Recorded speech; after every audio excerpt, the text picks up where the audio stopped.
ತಬಲಾ ಮಾಂತ್ರಿಕ ತಬಲಾ ಮ್ಯಾಸ್ಟ್ರೋ ಉಸ್ತಾದ್ ಜಕೀರ್ ಹುಸೇನ್ ನಿಧನರಾಗಿದ್ದಾರೆ. ಅಮೆರಿಕದ ಸ್ಯಾನ್ ಫ್ರಾನ್ಸಿಸ್ಕೋದಲ್ಲಿ ಅವರು ಆಸ್ಪತ್ರೆಯಲ್ಲಿ ಕೊನೆಯುಸಿರೆಳೆದಿದ್ದಾರೆ. 73 ವರ್ಷ ವಯಸ್ಸಿನ ಅವರಿಗೆ ಇತ್ತೀಚೆಗೆ ಹೃದಯ ಸಂಬಂಧಿ ಕಾಯಿಲೆಗಳು ಕಾಣಿಸಿಕೊಂಡಿತ್ತು. ಹಾಗಾಗಿ ಅವರಿಗೆ ಅಮೆರಿಕದಲ್ಲೇ ಟ್ರೀಟ್ಮೆಂಟ್ ಅನ್ನು ಕೊಡಲಾಗಿತ್ತು. ಇವತ್ತು ಬಹು ಅಂಗಾಂಗ ವೈಫಲ್ಯದಿಂದ ಉಸ್ತಾದ್ ಜಕೀರ್ ಹುಸೇನ್ ನಿಧನರಾಗಿದ್ದಾರೆ.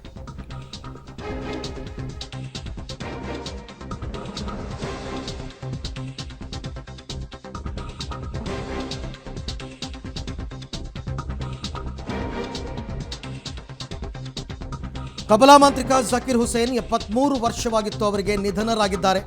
ಸಾವಿನ ಸುದ್ದಿಯನ್ನ ಖಚಿತಪಡಿಸಿದ್ದಾರೆ ಕುಟುಂಬಸ್ಥರು. ಅಮೆರಿಕದ ಸ್ಯಾನ್ ಫ್ರಾನ್ಸಿಸ್ಕೋದಲ್ಲಿ ಅವರು ನಿಧನ ಹೊಂದಿದ್ದಾರೆ. ಆಮೇಲೆ ಅಲ್ಲಿನ ಭಾರತೀಯ ರಾಯಭಾರ ಕಚೇರಿಯವರು ಕೂಡ ಇದನ್ನು ದೃಢಪಡಿಸಿದ್ದಾರೆ. ವಯೋಸಹಜ ಕಾಯಿಲೆಯಿಂದ ಜಕೀರ್ ನಿಧನ. ವಯೋಸಹಜ ಕಾಯಿಲೆ ಅನ್ನೋದಕ್ಕಿಂತ ಅವರಿಗೆ ಹೃದಯ ಸಂಬಂಧಿ ಕಾಯಿಲೆ ಇತ್ತೀಚೆಗೆ ಕಾಣಿಸ್ಕೊಂಡಿತ್ತು. ಸೊ ತಮ್ಮ ತಬಲಾ ವಾದನದಿಂದ ಉಸ್ತಾದ್ ಅಂತಲೇ ಖ್ಯಾತರಾಗಿದ್ದಂಥವರು ಜಕೀರ್ ಹುಸೇನ್ ನಿಧನಕ್ಕೆ ಗಣ್ಯರ ಕಂಬನಿ ಪದ್ಮಶ್ರೀ ಪದ್ಮವಿಭೂಷಣ ಪ್ರಶಸ್ತಿಯನ್ನು ಉಸ್ತಾದ್ ಜಕೀರ್ ಹುಸೇನ್ ಪಡೆದುಕೊಂಡಿದ್ದರು.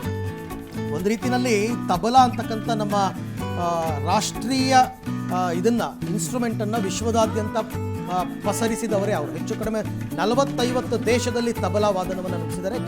ಭಾರತದ ಎಲ್ಲ ಸಂಗೀತಗಾರರಿಗೆ ಪಕ್ಕವಾದ್ಯವನ್ನು ನುಡಿಸಿದಂತಹ ಖ್ಯಾತಿ ಉಸ್ತಾದ್ ಜಕೀರ್ ಹುಸೇನ್ ಅವರದ್ದು.